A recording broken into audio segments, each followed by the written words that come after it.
Rasulullah sallallahu alaihi wasallam bersabda, "Khamsu salawatin katabahunna Allah 'alal ibad. Faman jaa'a bihinna wa lam yudayyi' minhunna syai'a istighfafan bihaqqihinna kana lahu indallahi ahdun in ayyudkhilahul jannah. Wa man lam ya'ti bihinna falaysa indallahi ahdun in syaa'a 'adzabah wa in syaa'a adkhalahul jannah." Rawahu Malik. Mendirikan salat rukun Islam kedua.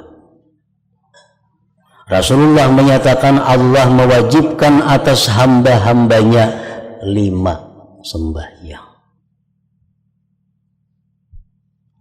Barang siapa yang mendatangkan dengan 5 itu dan tidak menyia-nyiakan daripadanya sesuatu karena memperinting dengan haknya, adalah dia punya perjanjian di sisi Allah bahwa Allah memasukkan dia ke dalam surga. Orang yang mampu mendirikan salat.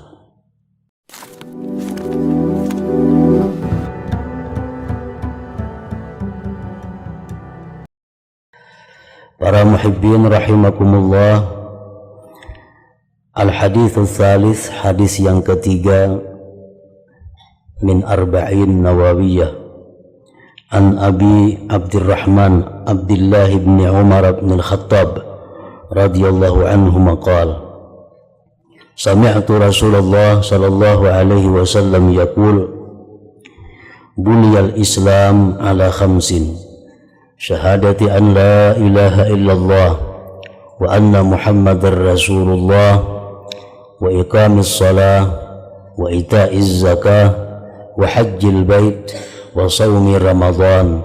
Rawahul Bukhari wa Muslim. Dari Abi Abdurrahman Abdullah bin Umar bin Khattab radhiyallahu an, beliau berkata, aku mendengar Rasulullah sallallahu alaihi wasallam bersabda, dibangun Islam atas 5 perkara. Pertama, penyaksian bahwa tidak ada Tuhan selain Allah dan bahwa Muhammad itu Rasulullah. Yang kedua, dan mendirikan salat.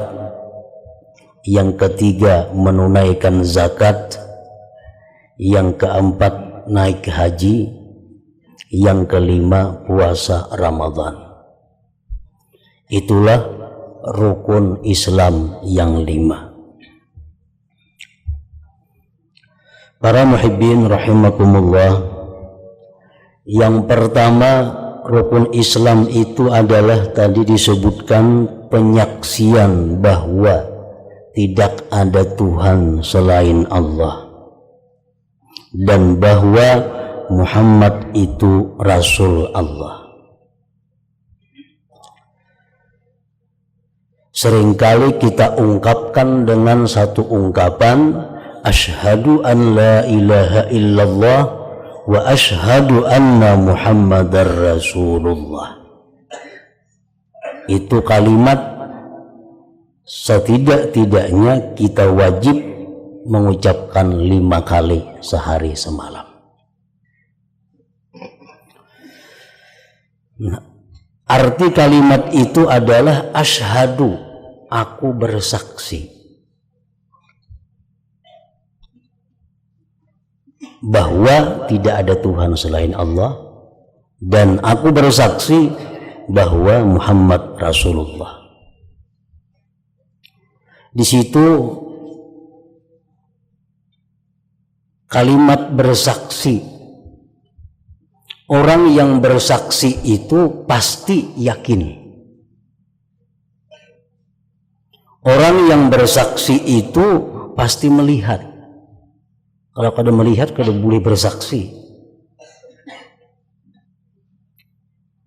Maulah orang buta bersaksi,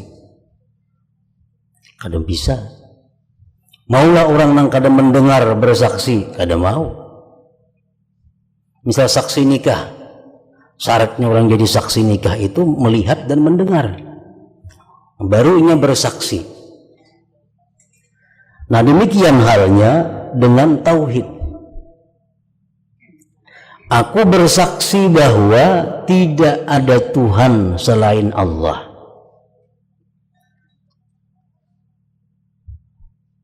Nah, di sini menunjukkan bahwa sebelum kita mengungkapkan satu ungkapan bahwa tidak ada Tuhan selain Allah dan Muhammad Rasul Allah, sebelum kita bersaksi kita sudah melihat, kita sudah mendengar bahwa tidak ada Tuhan selain Allah, bahwa Muhammad Rasulullah. Kita sudah melihat, kita sudah mendengar. Hanya kita wani bersaksi. Nah, apabila kita melihat tidak ada Tuhan selain Allah, apabila kita melihat Muhammad itu Rasulullah, apabila kita mendengar tidak ada Tuhan selain Allah, apabila kita melihat, apabila kita mendengar Muhammad Rasulullah, kalau kita belum pernah melihat itu, kita kan sah bersaksi.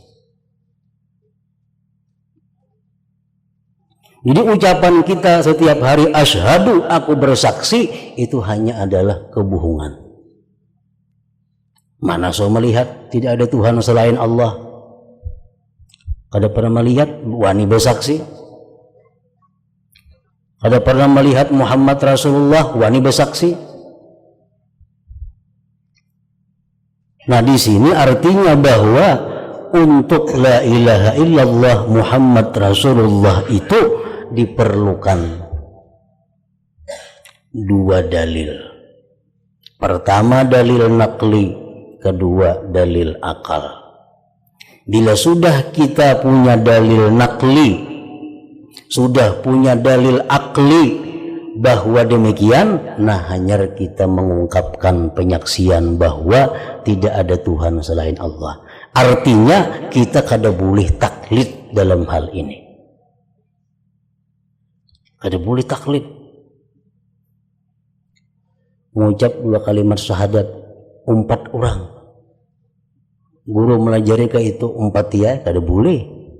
Ini tauhid mesti berdasarkan dalil dan bukti, baik diambil dari Al-Quran dalilnya, atau dari hadis, dan dari pikiran akal kita.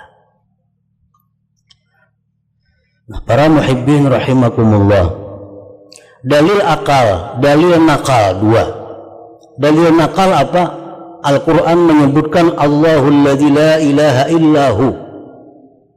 Allah tidak ada Tuhan selain Dia. Itu Al-Quran. Ini dalil nakli. Kita mendengar itu. Al-Quran menyebutkan Muhammadur Rasulullah. Dalil nakli. Kita sering mendengar ucapan Al-Quran Muhammadur Rasulullah. Nah, ini satu bahan untuk penyaksian kita. Al-Quran ada menyebutkan bahwa tidak ada Tuhan selain Allah. Al-Quran ada menyebutkan bahwa Muhammad Rasulullah. Ini dalil nakal kita. Kemudian mana dalil aklinya? Tidak ada Tuhan selain Allah. Mana dalilnya? Nah, disitulah kita disuruh menggunakan akal kita untuk berpikir. Agar dapat satu kesimpulan la ilaha illallah Muhammadur Rasulullah. Oleh karena itu kita disuruh melihat alam semesta ini. Lalu di situ kita disuruh menyimpulkan bahwa alam semesta ini ternyata hanya diciptakan oleh satu zat. Alam semesta ini hanya diatur oleh satu zat. Alam semesta ini hanya dikendalikan oleh satu zat. La ilaha illallah. Kalau alam semesta ini dikendalikan beberapa orang, alam akan hancur. Saya mau hendak ke hulu, saya mau hendak ke hilir, saya mau hendak maju, hendak mundur. Organisasi 2-3 ikung kepala maulah, kada mau. Supir berdua maulah, kada mau. Nah, alam semesta pun mesti satu pengendalinya. Nah, ini sudah punya dalil akal kita bahwa tidak ada Tuhan selain Allah. Nah, sesudah kita punya dalil Al-Quran, dalil dari akal kita, dari pikiran kita, hanyar kita wani bersaksi asyhadu an la ilaha illallah wa asyhadu anna muhammadar rasulullah. Makanya kalimat yang dipakai Rasulullah asyhadu. A'lamu kada. Kalau a'lamu artinya mengetahui. Mengetahui itu bisa melihat, bisa mendengar, bisa dari buku, bisa jar urang ngaran mengetahui. Tapi kalau bersaksi, nah itu kada kawa, mesti mendengar dan melihat.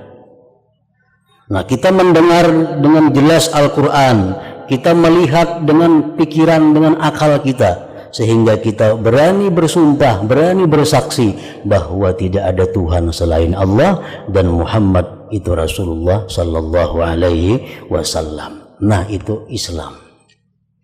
Bila orang sudah mengucap kalimat itu, dia disebut Muslim. Apabila dia sudah menjadi Muslim, haramun damuhu wa maluhu wa irduhu illa bihaqqil Islam. Tidak boleh diganggu hartanya, tidak boleh diganggu darahnya, tidak boleh diganggu pribadinya kecuali sesuai dengan peraturan Islam. Siapapun kalau sudah mengucap asyhadu an la ilaha illallah wa asyhadu anna muhammadar rasulullah, dia Muslim. Nah, kalimat inilah yang membuat seseorang, andai kata dia di akhirat masuk neraka, dia tidak akan kekal di dalam neraka itu. Kalimat dua syahadat tadi. Nah, para muhibbin rahimakumullah. Yang kedua, rukun Islam wa iqamis shalah, mendirikan salat.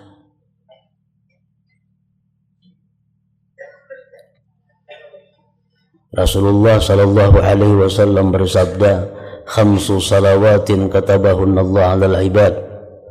Faman jaa'a bihinna wa lam yudayyi' minhunna syai'a istighfafan bihaqqihinna kana lahu indallah ahdun in ayyudkhilahul jannah. Wa man lam ya'ti bihinna falaysa indallahi ahdun in syaa'a 'adzabah wa in syaa'a adkhalahul jannah. Rawahu Malik. Mendirikan salat rukun Islam kedua. Rasulullah menyatakan Allah mewajibkan atas hamba-hambanya 5 sembahyang. Barang siapa yang mendatangkan dengan 5 itu dan tidak menyia-nyiakan daripadanya sesuatu karena memperinting dengan haknya, adalah dia punya perjanjian di sisi Allah bahwa Allah memasukkan dia ke dalam surga. Orang yang mampu mendirikan salat dan tidak menyia-nyiakan peraturan-peraturan salat, Allah berjanji memasukkan dia ke dalam surga. Tetapi siapa tidak mendatangkan dengan sembahyang 5 waktu, tidak ada perjanjian dengan Allah. Tidak ada perjanjian. Bisa diazab Allah, bisa diselamatkan. Janji kada ada.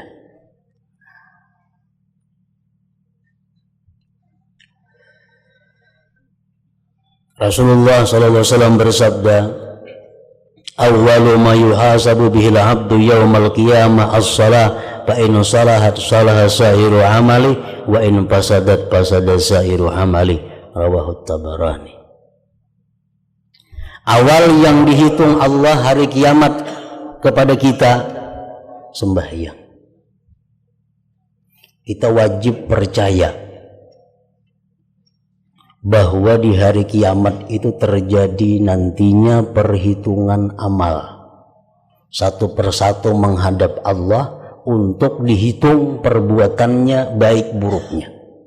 Itu wajib kita percaya. Kada percaya kafir. Nah, apa yang ditanyakan Allah pertama kepada kita? Apa yang pertama diperiksa Allah tentang kita?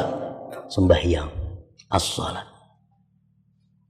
Apabila sembahyang ini lulus, luluslah semuanya. Bila sembahyang ini rusak, rusak seluruhnya. Periksa sembahyang, diperiksa bagus semua sembahyangnya, sudah selesai. Puasa apa semua untuk tidak perlu diperiksa lagi. Nah, Kalau sembahyang diperiksa ada rusak, ada apa? Nah ini panjang kisahnya. Sembahyangnya bermasalah, otomatis zakatnya bermasalah, puasanya bermasalah, semua amal ibadahnya rusak. Rasulullah SAW menyatakan, man laqiyallah wa huwa mudayyi'un lis-shalah lam ya'ba illa bi syai'in min hasanatihi. Barang siapa mati sedangkan dia ada tertinggal salat selama dalam dunia, Allah tidak memperdulikan dengan sesuatu jua pun dari kebaikan-kebaikannya, cuma sebuting sembahyang. Di seluruh amal ibadah yang kita lakukan Allah tidak memperdulikan. Ini pentingnya salat, ini sembahyang.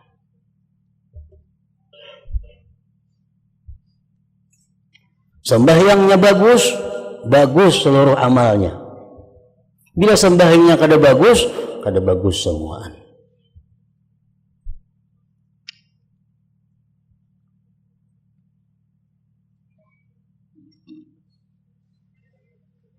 Nah jadi orang yang sembahyang, bujur-bujur sembahyang, itu dijaga Allah akhlaknya, dijaga Allah dirinya daripada melakukan maksiat-maksiat yang lain.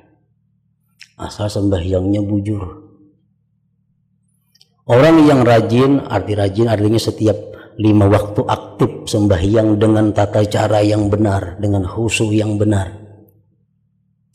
Nah, Allah pelihara dia daripada perzinahan, daripada maksiat-maksiat yang besar lain. Kalau orang ini kada sembahyang, dia terlepas dari pemeliharaan Allah Subhanahu wa Ta'ala dari berbagai maksiat-maksiat. Jadi artinya orang yang meninggalkan salat itu mau berbuat segala macam. Orang tuh kada sembahyang itu mau berbuat apa aja. Kalau pang ada kita diisi anak buah di rumah nih kada sembahyang, hati-hati. Itu ujar Habib Muhammad Al-Habis yang mengatakan itu syaitan lain manusia. Nah, kita susuruhan di rumah kada sembahyang, orang ini mau berbuat apa-apa satu saat, bisa membunuh kita, bisa merampok kita, bisa macam-macam. Beisin apa kita orang kada sembahyang, orang ini kada pemeliharaan dari Allahnya kada ada. Jadi satu saat mau nikat, mau macam-macam. Tapi kalau orang ini salat aktif, benar salatnya, dijaga oleh Allah dari segala macam akhlak yang buruk, akhlak yang jahat. Nah, yang ketiga rukun Islam, wa ita'iz zakah, membayar zakat. Rasulullah SAW bersabda, man adda zakata malihi faqad zahaba anhu syarruhu. Barang siapa yang menunaikan zakat hartanya, maka hilanglah daripadanya kejahatan harta itu.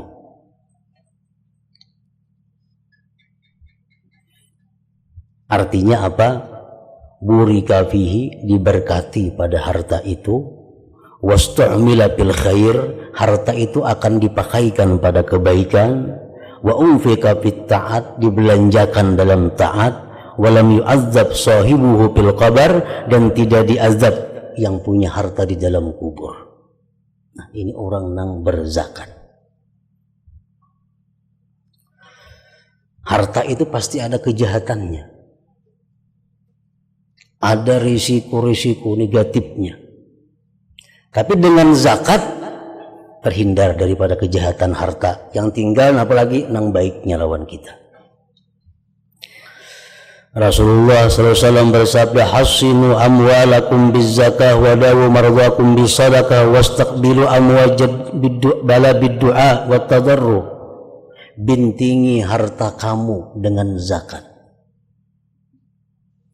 Dalam hadis lain Rasulullah mengatakan, harta yang sesuai yang benar zakatnya terpelihara dari bencana dan malapetaka. Hasinu amwalakum, bintingi harta kamu bizakat.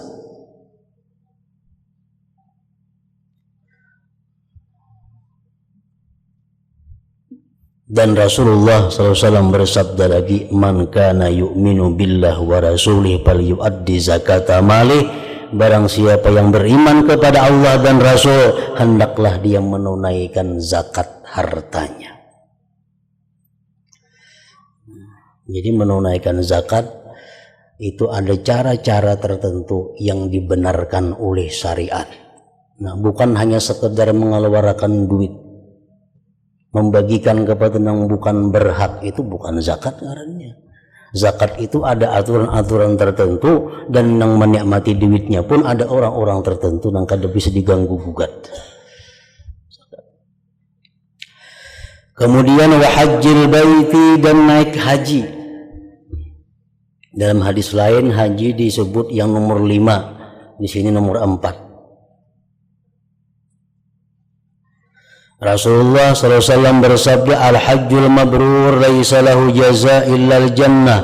Haji yang mabrur itu tidak ada balasan baginya kecuali surga.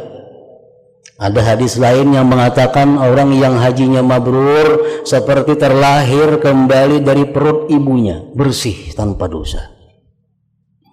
Haji mabrur.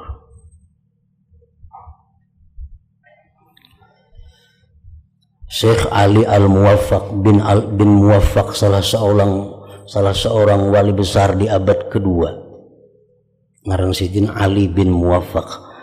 Beliau naik haji. Kemudian suatu malam bermalam di Masjid Khif di Mina. Bermalam di Mina. Dalam tidurnya si wali ini bermimpi melihat 2 malaikat turun dari langit. Malaikat turun dari langit. Malaikat nang seekong betakun kepada malaikat nang satunya, ikam tahulah berapa jumlah nang naik haji tahun ini. Ini malaikat nang seekong kada tahu. Nah, jumlah orang naik haji tahun kita ini adalah 600 orang. Ini abad kedua kisahnya. Abad kedua, 600 orang nang naik haji. Tahulah ikam berapa nang mabrur nang 600 itu kada tahu ni malaikat nang saya iku mbak 6 nang mabrur tu. Mbak 6. Begitu bangun guring ujar Ali, ini aku sedih. Aku takut kalau aku ini kada masuk dalam 6 orang itu. Orang 600 mbak 6. Nah, malam berikutnya, malam di Muzdalifah, beliau bermimpi lagi. Malaikat tadi turun kedua-duanya ke bumi dan berkata bahwa setiap satu orang itu dapat membawa berkah kepada 100 orang. Nah, satu haji mabrur itu dapat memabrurkan 100 orang. Jadi mbak 6 itu naik nang mabrur lalu pas 600. Nah, jadi kalau sekarang ini umpamanya orang naik haji itu andai kata seperti ini halnya, orang naik haji umpamanya 3 juta itu perlu 30.000 yang mabrur. Hanya kawasamuaan. Amun macam itu ceritanya. Nah, haji mabrur diperlukan 3 hal. Pertama, niat yang ikhlas. Niat mulai rumah naik haji, napa tujuannya? Menjunjung perintah Allah atau menunaikan rukun Islam yang kelima. Nah, ini ikhlas. Kada ada tujuan lain, kada ada motivasi lain, dorongan lain, kada ada. Naik haji semata-mata menjunjung perintah Allah, ikhlas. Mas lajur melangi kula, kada ada. Lajur berdagang, kada ada. Ini naik haji mbo jamu saling bersenyakan. Ini apa? Mbo ruku kamakah, mbo jamu, mbo ubat. Nah, ikhlas. Naik haji kada ada urusan itu. Yang kedua, dana yang halal. Dananya halal. Duitnya daripada yang halal. Nah, yang ketiga, melaksanakan tata cara haji dengan benar. Nah, bila 3 hal itu terpenuhi, haji kita mabrur. Nah, haji mabrur. Tidak ada balasan baginya kecuali surga. Nah, orang yang haji mabrur ini boleh ke kampung 40 hari, doanya selalu dikabulkan oleh Allah Subhanahu wa ta'ala. Itu haji yang mabrur tadi. Kemudian Rasulullah SAW bersabda, "Man malaka zadan wa rahilatan tuballighu ila baitillahil haram, falam yahujja, fala alaihi ayyamuta yahudiyan aw nasraniyya," rawahu Tirmidzi. Barang siapa yang memiliki kemampuan untuk haji, tetapi dia tidak naik haji, maka tidak mengapa dia mati dalam keadaan Nasrani atau Yahudi. Artinya apa? Orang yang mampu tapi kadang naik haji, orang ini berpotensi mati keluar agama Islam. Kenapa? Karena haji rukun Islam, rukun. Inya mampu, kadang naik haji, kaina mati.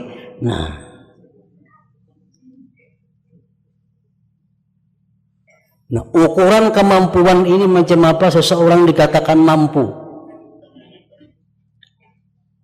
Kalau kita berisi rumah, kalau kita jual rumah ini kawan naik haji, itu sudah mampu. Kita berisi kendaraan, kalau kita jual kendaraan ini, aku kawan naik haji, itu mampu. Berisi perumahan, berisi kabun menku jual, aku kawan naik haji, mampu ngarannya. Toko, ada bapak, aku ada berisi toko menku jual, kawan naik haji, itu anggap kada mampu. Karena toko lain lawan rumah, toko itu ada usaha. Nah, jadi kalau kita sudah memiliki rumah yang ibarat dijual kawan biaya haji, itu sudah wajib. Hati-hati bila mati itu. Nah, bisa jadi Nasrani atau jadi Yahudi. Jadi artinya apa? Kalau bisa rumah atau kawan naik haji, jual rumahnya, maulah nang halus atau menyiwa datang ke ina. Nah, kayak itu. Karena agama kita kadang mewajibkan kita memiliki rumah. Agama kadang mewajibkan kita harus berisi rumah, kada. Harus berisi kendaraan, kada wajib berisi kendaraan, kada wajib berisi rumah.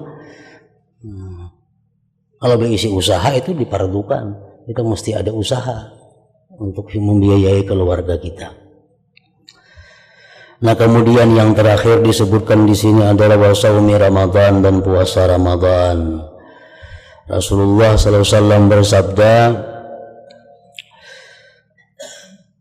"Oral Islam wa qawaiduddin salasatun alaihinna usisal Islam, man taraka wahidatan minhunna fahuwa biha kafirun halalud dam, syahadatu an la ilaha illallah, wassalatul maktubah, wa saumu Ramadan." Ujar Nabi, tali Islam, kaidah agama itu 3. Atas 3 itulah dibina ini Islam. Siapa yang meninggalkan salah satunya berarti dia kafir.